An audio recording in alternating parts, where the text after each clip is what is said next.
আসসালামু আলাইকুম। আশা করি ভালো আছেন। আমি মোহাম্মদ আকিব জাবেদ জাহাঙ্গীরনগর বিশ্ববিদ্যালয়ে পড়তেছি। আজকের ভিডিওতে আমরা কথা বলবো কনটেন্ট ক্রিয়েশন জার্নিতে আমরা যেই ভুলগুলা করি, যেই ভুলগুলা আমাদের কনটেন্ট ক্রিয়েশন জার্নিকে আরও বেশি টাফ করে দেয়। কনটেন্ট ক্রিয়েশন জার্নিতে আমরা ফেইল করি যে রিজনগুলো নিয়ে, যে ভুলগুলোর জন্য, সেই ভুলগুলো নিয়ে কথা বলবো আজকের এই ভিডিওতে। কনটেন্ট ক্রিয়েশন জার্নিতে আমরা যেই ভুলগুলো করি তার মধ্যে প্রথমটা হচ্ছে protect your goal. Don't disclose it, don't tell anyone. আমরা বাঙালিরা কী করি, আমরা কোনো একটা জিনিস স্টার্ট করার আগে প্রথমে এত ঢাকঢোল পিটাই যে পরে যদি আমরা ওই কাজটাতে সাকসেসফুল না হই, মানুষের কাছে আমাদেরকে কটু কথা শুনতে হয়। আমাদের প্রথম যেই ভুলটার থেকে দূরে থাকা উচিত সেটা হচ্ছে যে আপনি কি প্ল্যান করছেন, আপনার কি গোল, এই জিনিসটা ফ্রেন্ডস, ফ্যামিলি, আশেপাশে মানুষের সাথে ডিসক্লোজ করার একদমই দরকার নেই। আমি মনে করি পরিশ্রম এত চুপচাপ করা উচিত যেন আশেপাশের মানুষও না জানে যে আপনি কি করতেছেন। যখন আপনি সাকসেসফুল হবেন তখন তো তারা দেখবেই, আপনাকে কটু কথা শোনাবে, আপনাকে মানুষের সামনে হেয় প্রতিপন্ন করার চেষ্টা করবে। তাদের কাছে আপনি আপনার গোল শেয়ার করে আপনি নিজে ছোট হওয়ার চেয়ে সবচেয়ে ভালো হচ্ছে আপনি কারোর সাথে আপনার গোল, আপনার যেই অ্যাম্বিশন, এই জিনিসগুলো শেয়ার না করে নিজে কন্টিনিউয়াস পরিশ্রম করা। যখন আপনি একটা পর্যায়ে পৌঁছে যাবেন তারাই আপনাকে পরে খুঁজে বের করে নেবে। লাইফে আমাদের আসলে ফেলিওর এই জিনিসটাতে ভয় পাওয়া উচিত না। আমাদের ভয় পাওয়া উচিত হচ্ছে কোনো জায়গায় যেন পাবলিকলি আমরা অপমানিত না হই সেই জিনিসটা থেকে। আর সেই জিনিসটার জন্য সবচেয়ে গুরুত্বপূর্ণ সেটা হচ্ছে আপনি আপনার গোল, এই জিনিসটা আপনি প্রোটেক্ট করে রাখেন। এই জিনিসটাতে আপনি চুপচাপ কাজ করা শুরু করেন। একটা না একটা সময় ইনশাল্লাহ আপনি ফেল করার পর আস্তে একটা না একটা সময় আপনি সাকসেসফুল হবেনই। প্রথমের যে মিস্টেকটা বললাম, এই জিনিসটা ফলো করা সবচেয়ে বেশি কঠিন। কেন? যখন আমরা মনের মধ্যে একটা জিনিস চিন্তা করে নিই যে এই জিনিসটা করব, তখন আমরা আমাদের ফ্রেন্ডদের সাথে এই জিনিসটা শেয়ার করি। আমরা যখন আমাদের ফ্রেন্ডদের সাথে এই জিনিসটা শেয়ার করি, কিছু খুব ভালো ফ্রেন্ড থাকে যারা এই জিনিসটা অ্যাপ্রিসিয়েট করে। তো অ্যাপ্রিসিয়েট করলে কী হয়, আমাদের ব্রেনের মধ্যে ডোপামিন রিলিজ হয়।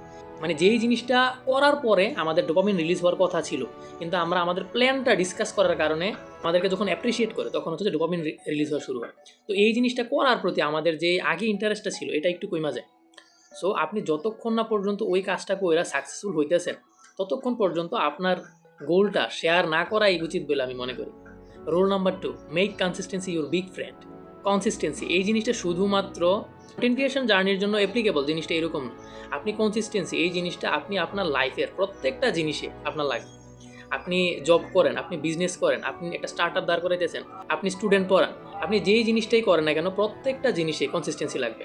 ধরেন আপনি একটা স্টার্ট আপ দাঁড় করেছেন, আপনি স্টার্ট আপে প্রত্যেক দিন 14 থেকে 16 ঘন্টা আপনার প্রত্যেক দিন পরিশ্রম করে যাইতে হবে। এরকম 10 বছর 15 বছর যখন আপনি টানা পরিশ্রম করতেই থাকবেন, আপনি চেষ্টা করতে করতে করতে একটা সময় কী হবে, হয় আপনি সাকসেসফুল হবেন অথবা ট্রাই করতে করতে আপনি মারা যাবেন। এই দুইটার একটা হবে। আপনি কনসিস্টেন্সি মেনটেন করে আপনাকে কাজ করেই যেতে হবে, এটা লাইফের প্রত্যেকটা অ্যাসপেক্টেই। এখন কন্টেন্ট ক্রিয়েশনে এটা কীভাবে আপনি অ্যাপ্লাই করবেন? আপনি চিন্তা করলেন যত যা কিছুই হোক না কেন আপনি প্রত্যেক দিন একটা ভিডিও আপলোড দিবেন। আপনি যখন প্রত্যেক দিন একটা ভিডিও আপলোড দিবেন চিন্তা করছেন, তখন আপনার মধ্যে ওই কনসিস্টেন্সি জিনিসটা আসবে।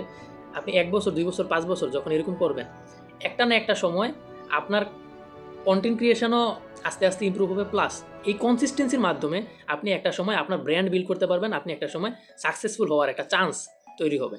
আর প্রত্যেকটা জিনিস আমরা যখন স্টার্ট করি তখন যেই পরিমাণ এনার্জি লাগে, যেই পরিমাণ এফোর্ট দিতে হয়, যখন আমরা 1 বছর 2 বছর 5 বছর ওই কাজটা করে ফেলি তখন কিন্তু আমাদের এফোর্টের পরিমাণ আস্তে আস্তে কম দিলেও হয়। তো প্রথম দিকে যখন আমরা একটা জিনিস স্টার্ট করি তখন আমাদেরকে প্রচুর পরিমাণে এফোর্ট দিতে হয়, প্রচুর শ্রম দিতে হয়। তখন আমাদেরকে কনসিস্টেন্সি মেনটেন করে সেটা কাজ করতে হয়। লাইফে আপনি যেই কাজই করেন না কেন, আপনি কন্টেন্ট ক্রিয়েশন করেন, স্টার্ট আপ দাঁড় করেছেন, আপনি যেটাই করেন না কেন আপনার কনসিস্টেন্সি মেনটেন করে আপনাকে হার্ডওয়ার্ক করতেই হবে। আমাদের স্বভাব হচ্ছে যে আমরা কাজ খুঁজে পাই না। ইলন মাস্ক, স্টিভ জবস, বাংলাদেশের মাহমুদুল হাসান সোহাগ ভাই, ওনারা এত কিছু করছে, এত কিছু করে গেছে, তারপরেও ওনাদের কাজের শেষ নাই। আর আমরা কিছুই করতেছি না, তারপরেও আমরা কোনো কাজ খুঁজে পাইতেছি না। ওনারা এত কিছু করার পরেও ওনারা একটার পর একটা ওনাদের কাজের শেষ নাই। আপনাদের মাথার মধ্যে এই চিন্তাটা আসবে যে কোনো কাজ নাই, তখন কাজ খুঁজে নিতে হবে। কাজ খুঁজে নিয়ে খাতার মধ্যে নিজের জার্নালের মধ্যে লিখে রাখতে হবে, যত যাই কিছু হোক না কেন আমি ডেইলি 14 থেকে 16 ঘন্টা আমি পরিশ্রম করবই। আপনি যখন 14 থেকে 16 ঘন্টা এরকম 5 থেকে 10 বছর কন্টিনিউয়াস কনসিস্টেন্সি মেনটেন করে পরিশ্রম করবেন, তখনই আপনার সফলতার একটা সম্ভাবনা তৈরি হবে। আপনি 14 থেকে 16 ঘন্টা 5 বছর আপনি পরিশ্রম করলেই আপনি সফল হয়ে যাবেন, এই জিনিসটা সত্য না। একটা চান্সেস ক্রিয়েট হবে, একটা সম্ভাবনা তৈরি হবে। তা আমরা কী করি? আমরা করি হচ্ছে যে একটা কাজ শুরু করার পরেই আমরা হচ্ছে যে আলসেমি স্টার্ট করে দিই। এই আলসেমির জন্যই আমরা লাইফে সাকসেসফুল হইতে পারি না, আর পারবো বইলা কখনো চিন্তাও আমাদের মাথার মধ্যে আসে না। সো সেকেন্ড যেটা, make consistency your big friend. এই জিনিসটা নিজের লাইফে সব সময় ফলো করা, অ্যাপ্লাই করা। থার্ড হচ্ছে যে don't compromise sleep and diet. নিজের হেলথকে সবসময় টপ প্রায়োরিটি দেন। আমি এই ভুলটা অলরেডি করে ফেলছি। আমার কি হইতো, আমি একটা বই নিয়েছি পড়তে, তো আমি এই বইটা যতক্ষণ না পর্যন্ত শেষ হইতো আমি রাতে ঘুমাইতাম না, আমি অন্য কোনো কাজ করতাম না। বইটা শেষ করার পরে এই বইটা থেকে কী শিখছি এই জিনিসগুলো লেখার পরে তারপরে দেওয়া হচ্ছে আমি রাতে ঘুমাইতাম। এই জিনিসটা করাতে কী হয়েছে, আমার স্লিপ সাইকেল যেটা ছিল ওইটা হচ্ছে নষ্ট হয়ে গেছে, প্লাস হেলথের উপরে বাজে ইম্প্যাক্ট তৈরি হয়েছে। নিজের হেলথকে সবসময় সবচেয়ে বেশি প্রায়োরিটি দিয়ে, আপনার স্বাস্থ্য যদি ঠিক থাকে আপনি কিছু না কিছু একটা লাইফে কইরা আপনি সাকসেসফুল হইতে পারবেনই। আপনার যদি হেলথই ঠিক না থাকে আপনি কোনো কিছু কইরে আসলে শান্তি পাবেন না। আর কখনোই কাজের জন্য নিজের স্লিপ সাইকেল, নিজের ডায়েট, নিজের হেলথ এই জিনিসগুলোকে স্যাক্রিফাইস করবেন না। নিজের হেলথ এই জিনিসটাকে সবসময় টপ প্রায়োরিটি দেয়। আর একটা জিনিস সবসময় খেয়াল করবেন, দেখবেন যেই দিন রাতে আপনার ঘুম ভালো হয় ওই দিন হচ্ছে যে আপনি বেশি প্রোডাক্টিভ থাকেন, আপনি কম সময়ে বেশি কাজ করতে পারেন। আর আপনার ঘুম যদি ঠিক না হয়, আপনি যদি চিন্তা করেন যে আমি 4 ঘন্টা ঘুমাবো আর বাকি পুরোটা টাইম আমি পরিশ্রম করবো, কাজ করবো, তাহলে সেই জিনিসটা কিন্তু হয় না। সো আপনার ঘুমের সাথে আপনার কাজের কিন্তু খুব বড়, আপনার হেলথ, আপনার স্লিপ, আপনার ফুড এই জিনিসগুলো আপনার প্রোডাক্টিভিটি ইনক্রিজ করতে অনেক বেশি হেল্প করে। আপনি যদি আপনার হেলথ, আপনার ফুড, আপনার ডায়েট এই জিনিসগুলো যদি আপনি মেনটেন করতে পারেন, তাহলে আপনি কম সময়ে অনেক বেশি পরিশ্রম করতে পারবেন, অনেক বেশি কাজ করতে পারবেন।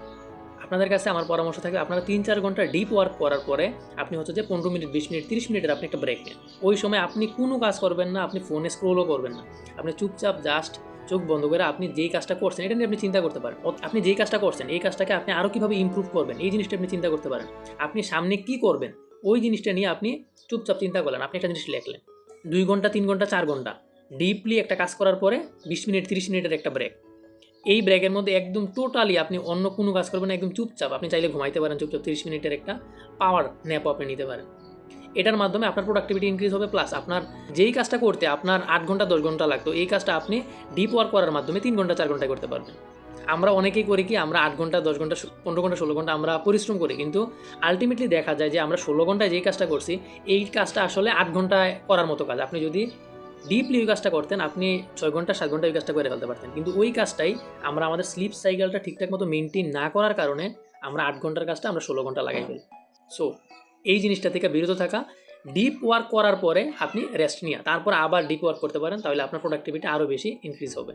4 নম্বরে আমি যে জিনিসটা বলবো সেটা হচ্ছে make a clear plan to reach your goal, set mini target of your biggest goal. আপনি আপনার জীবনের যেই বড় মাইলস্টোনটা আছে সেই মাইলস্টোনটা আপনি সেট করেন, সেট করার পরে আপনি কিভাবে ওই জায়গার মধ্যে পৌঁছাইবেন ওই জিনিসটা আপনি খাতায় লিখেন। আপনি আপনার ফোনে না, আপনি আপনার নোটপ্যাডে না, আপনি খাতায় হ্যান্ড রিটেনভাবে আপনি লেখেন। লেখার পরে আপনি ওই জিনিসটাকে ছোট ছোট স্টেপে ভাগ করেন। আপনি আপনার ওই গোলটাতে পৌঁছানোর জন্য আপনি আজকে কী করবেন, এখন কী করবেন, আপনি আজকের দিনে কি করলে ওই গোলটাতে আপনি একটু আগাই যাবেন, আপনি 1 সপ্তাহের মধ্যে কোন কাজটা করলে আপনি ওই গোলটার দিকে আরেকটু আগাই যাবেন, আপনি 1 মাসের মধ্যে কোন কাজগুলো করবেন যে কাজগুলো করলে আপনি ওই গোলের আরও কাছাকাছি চলে যাবেন। আমরা কি করি, আমরা হচ্ছে যে তার উল্টা করি, আমরা একটা মাইলস্টোন সেট করি, মাইলস্টোন সেট করার পরে আমরা চিন্তা করি হুট করে একদিন কিছু একটা হবে ওই জায়গার মধ্যে আমরা পৌঁছে যাব। আসলে এরকম হয় না। আপনি প্রত্যেক দিন আপনার ছোট ছোট স্টেপগুলো আপনাকে ডিফাইন করে দেয় যে আপনি ওই জায়গার মধ্যে পৌঁছাতে পারবেন কিনা।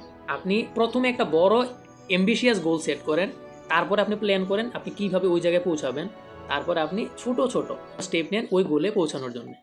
আমরা যদি এই ভুলগুলো না করি, আমরা যদি এই কাজগুলো না করি, তাহলে আমরা শুধু কন্টেন্ট ক্রিয়েশন না, আমাদের লাইফের যে কোনো জার্নিতে আমার কাছে মনে হয় আমরা অনেক বেশি প্রোডাক্টিভ থাকতে পারবো, আমরা সাকসেসফুল হওয়ার জার্নিটা আমাদের আরও অনেক বেশি সুন্দর হবে, স্মুথ হবে। তো এই ভিডিওর মধ্যে আমি যেই কথাগুলো বলছি আমি যদি একটা শর্ট সামারি আপনাকে বলি, প্রথম হচ্ছে যে আমাদের যে গোলগুলো আছে এই জিনিসগুলো আমরা হচ্ছে যে মানুষকে বইলা বেরাবো না, আমরা আমাদের গোলটা, আমাদের এইমটা আমরা প্রোটেক্ট করে রাখবো।